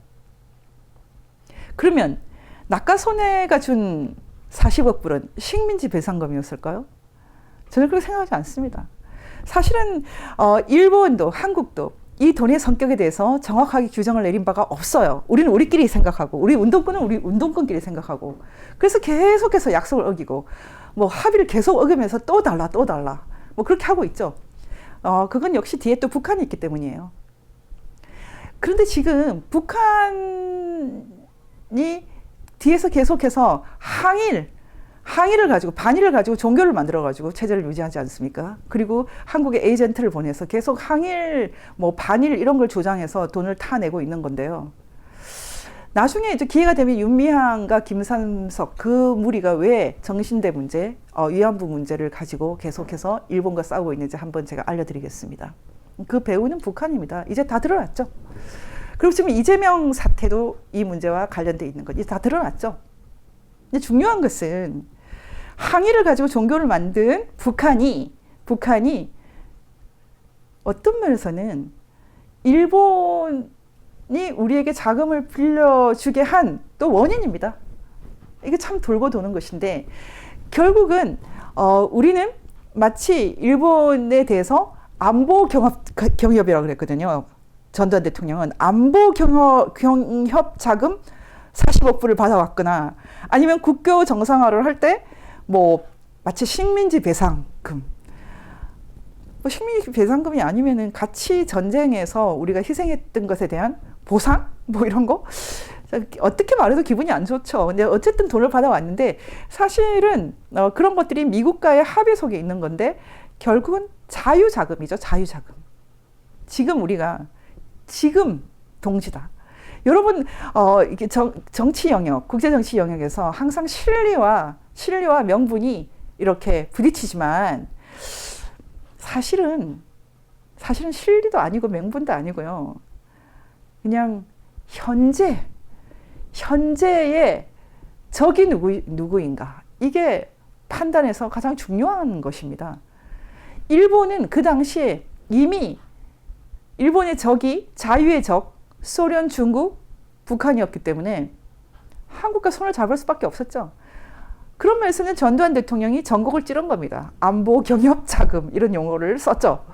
그렇게 됐으니까 결국은 그 돈은 식민지 배상금이 아니라 자유자금이죠. 자유자금. 그래서 레이건과 다 손을 잡은 것입니다. 이렇게 되다 보니 어쨌든 한국, 미국, 일본은 강력한 안보 동맹, 한미 동맹을 갖고 있었고 경협을 통해서 경제도 좋았죠. 그러니 체제가 상당히 안정화되기 때문에 이 사상범들, 정치범들을 조금 관용을 갖고 볼 수 있었죠. 그때 저는 대학생이었기 때문에 이 상황을 너무나 잘 알고 있습니다. 전두환, 학살자, 주걱턱 이순자, 이런 것을 우리가 늘 말했죠. 와, 대한민국 품이 참 넉넉했다 이렇게 생각을 합니다. 그런데 제가 왜 지금에 와서 끝이 좋으면 다 좋은데 지금 어쨌든 공산주의 심지어 북한까지 도움을 받아서 여기까지 왔는데 지금 괜찮잖아. 너네 자유 누리고 있잖아. 홍준표 시장께서 다 좋으니까 이제 좀 조용해. 저 받아들일 수 없죠. 왜냐하면 새로운 광기와 야만이 도래하고 있기 때문입니다. 이 땅에. 북한뿐만 아니라 저는 북한 땅에서도 이 땅에서도 광기, 반문명, 야만은 허용하지 않을 겁니다. 김일성의 힘은 야만의 힘이에요. 예전에 신상욱 감독이 비적대의 힘이라고 그랬죠. 비적대라고 그랬죠. 북한 역사는 그냥 야만의 역사입니다. 뭔가 문명적인 것처럼 약간의 포장을 할 뿐이에요. 다 가짜입니다. 진짜는 그냥 날 것 그대로의 야만이에요. 네.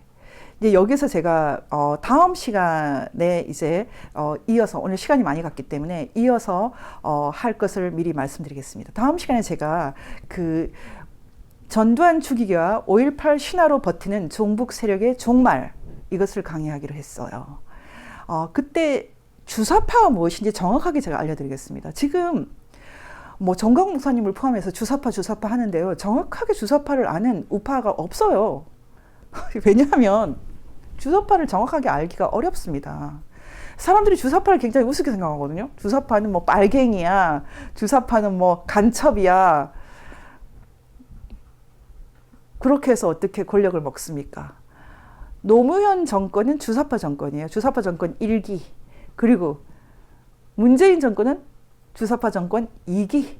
그리고 주사파 정권 3기가 탄생할 뻔했죠. 이재명. 지금 사실은 준 주사파 정권 3기예요. 왜냐하면 국회를 장악하고 있지 않습니까? 이재명이. 이재명 세력은 아로 세력이거든요. 이석기 세력이에요. 이석기 세력의 마름 격인 사람이 경기도에서 6급을 가지고서 이재명을 좌지우지했던 정진상. 지금도 키맨이죠. 주사파 3기. 사실은 여러분 지금 주사파 강점기 3기를 우리가 살고 있어요. 김대중 정권에 대해서는 나중에 얘기 드리겠습니다. 결국은 지금 주사파가 3번, 4번을 지금 정권을 장악하고 나라를 먹는데도 한국의 우파들은 주사파가 뭔지 뜻도 잘 모르거든요. 저는 주사파에 대해서 이해할 때 이것 정도는 읽었으면 좋겠다고 생각하는 책은 이 책입니다. 한겨레 신문 편집국장에 쓴 책. 강철 서신에서 뉴라이트까지. 쉬운 책은 아니에요. 좀 꼼꼼하게 읽으시면 다음번 강의를 듣는데 되게 도움이 됩니다. 이게 바로 제 마지막 강의입니다. 저는 다음 주에 이 강의를 하고 좀 쉬고 싶어요. 쉴 수 있을까요? 여러분, 지금 NL 현대사, 이 NL 현대사는 김일성 좀 도움 받았지만 우리 너무 욕하지 마세요. 이런 거에 가까운 책인데 상당히 정확하게 쓰고 있습니다. 근데 제가 이제 이 박찬수 편집국장과는 다른 관점에서 이제 주사파에 대해서 마지막으로 강의를 해드릴 텐데요. 여러분, 오늘 이제 1시간 반, 제가 1시간 반씩 하겠다고 했기 때문에 이제 마무리를 할 겁니다. 여러분, 우리나라가 참 복을 받았어요. 복을 받았어요. 근데 제가 지금 저희 이제 MPK는 가장 열심히 다루고 있는 문제가 부정선거 문제거든요. 이 부정선거 문제인데, 제가 지금 이제 우파 중에서 주사파를 제대로 아는 사람 한 명도 못 봤다. 그렇게 얘기를 했는데, 부정선거가 어떻게 일어나? 많은 우파들이 그렇게 말을 했어요. 그건 야만과 강기에 대한 지식이 없는 거죠. 권력이 갖고 있는 진짜 야만성에 대해서. 전두환을 막 전혀 아니에요. 전두환 대통령. 그때 정신 똑바로 차리고 있었어요. 진정한 야만이 아가리를 벌리고 있을 때 어쨌든 나라를 구하려고 애쓰신 분이에요. 근데 진짜 야만, 김일성, 김정일, 김정은, 이 진짜 야만, 그 진짜 야만의 실체, 이 실체를 모르기 때문에 부정선거를 이해를 못하는 겁니다. 그들의 에이전트가 무슨 일을 벌일 수 있는지 모르는 거예요. 제가 마지막으로 쓴소리 한번 하겠습니다. 여러분, 지금 대한민국 정통 세력이 완전히 권력을 뺏겼는데 그 이유는 대한민국이 특히 우파들이 이 대한민국 체제를 만들 때요, 너무 자의식이 강하기 때문입니다. 자기가 너무 중요하기 때문에, 셀프 센터드 돼 있기 때문에 자기를 털어내지를 못합니다. 그러니까 늘상 싸웁니다. 어떻게 변희재, 신혜식, 강용석, 김세희, 참. 우리가 그래도 기대를 거는 이 신진 우파 농객들이 이렇게까지 싸울 수 있어요? 그리고 부정선거 문제 할 때요, 정말 싸우다 이렇게까지 싸우나 싶어요. 변호사들끼리 싸우고 운동가끼리 싸우고. 제가 오죽했으면 아무도 안 만나겠어요. 너무 화가 나서. 그런데 이렇게 우파들이 계속 싸우는 것은요, 사실은 건국 대통령 이승만 대통령을 부정했던 사건. 박정희 대통령도 자의식이 강했어요. 열등감이 강했어요. 예전에 이승만 대통령 우남관을 기정했던 연세대학의 그분 상당히 부호였죠. 3,000평 대저택을 이승만 대통령 기념관으로 기정하신 분이 저한테 여러 차례 그렇게 말씀하시더라고요. 박정희 대통령에 대한 정말 참을 수 없는 분노. 어떻게 이승만 대통령한테 그렇게 할 수 있느냐. 그분을 말년에 모셔오지도 않고 기념관 하나 세워주지도 않고 대한민국 건국을 이루신 분을 이렇게 홀대할 수 있느냐. 전두환 대통령은 박정희의 아들이나 마찬가지고 실제로 박정희 대통령 원수를 갚아주면서 권력을 얻은 분이에요. 근데 그 전두환 대통령하고 박근혜 대통령은 또 왜 그렇게 싸워대고, 그리고 노태우 대통령은 김영삼과 손을 잡고 권력을 유지하느라고 평생의 친구를 백담사로 보내고요. 그리고 이명박 대통령은 뭐가 그렇게 싫어서 박근혜 대통령 탄핵에 가담을 하고요. 좀 뭐 하자는 겁니까? 이런이 남는 게 있습니까? 형체도 없죠. 박근혜 대통령 결국 마무리도 못하고 나가셨어요. 윤석열 대통령이 5.18을 헌법에 넣겠다는 분이 정통 우파 아니고요. 없죠. 박정희는 박정희대로. 전두환은 대로 박근혜, 이명박 대통령들부터가 그럽니다. 문재인, 노무현, 김대중 그분들은 그래도 대통령 되기 전에는 몰라도 대통령 되고 나서는 그러지 않았죠. 좌익들이 우리보다, 우파들보다 나은 점 이거 하나입니다. 대한민국 우파는 그런 면에서는 백년 하청이에요. 하청. 언제 날이 개겠습니까? 운동을 해보면 북한 인권 운동을 하는 사람들 자기들끼리 맨날 싸우지. 미국에 갔더니 워싱턴에서 왜 이렇게 싸우냐고 물어보더라고요, 저한테. 탈북자 단체는 탈북자 단체끼리 싸우지요. 부정선거끼리 싸우지요. 정말 와, 말할 수 없는 소름이죠. 그게 이유입니다. 이 나라가 이 모양 요꼴이 된 것. 좌익한테 이렇게 침탈당하고 김일성이가 어떻게 주체사상이 여기서 이렇게 활개를 치냐고요. 반성해야 됩니다.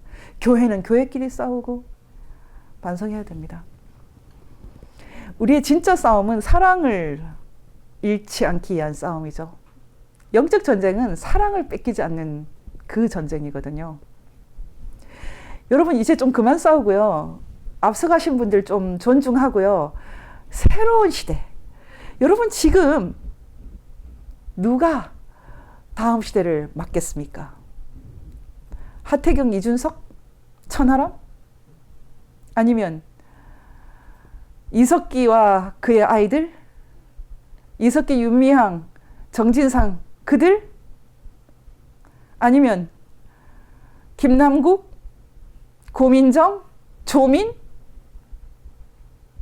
누가 이 땅에서 사랑과 생명과 자유, 재산, 이 한반도가 지옥이 아니라 살아갈 수 있는 땅으로 만들 지도자입니까? 저는 1980년대 그 당시에 네가 대통령해, 네가 대통령해 서로 그런 말을 할 때 나 싫어 하는 그 기록들을 볼 때 너무 눈물이 나요. 나중에 전두환 대통령도 고사하다 울었다. 저는 노무현이 아니라 노태우 회고록에서 전두환 대통령이 우는 걸 봤다고 보고서 마음이 아프더라고요. 이 상황에서 대한민국의 대통령 해라. 저보고 너 대통령 해라. 저는 우는 정도가 아니라 대성통곡을 하겠죠. 싫어요. 이렇게 복잡한 나라에 어떻게 대통령을 하냐고요. 주어진 일만 할 뿐입니다.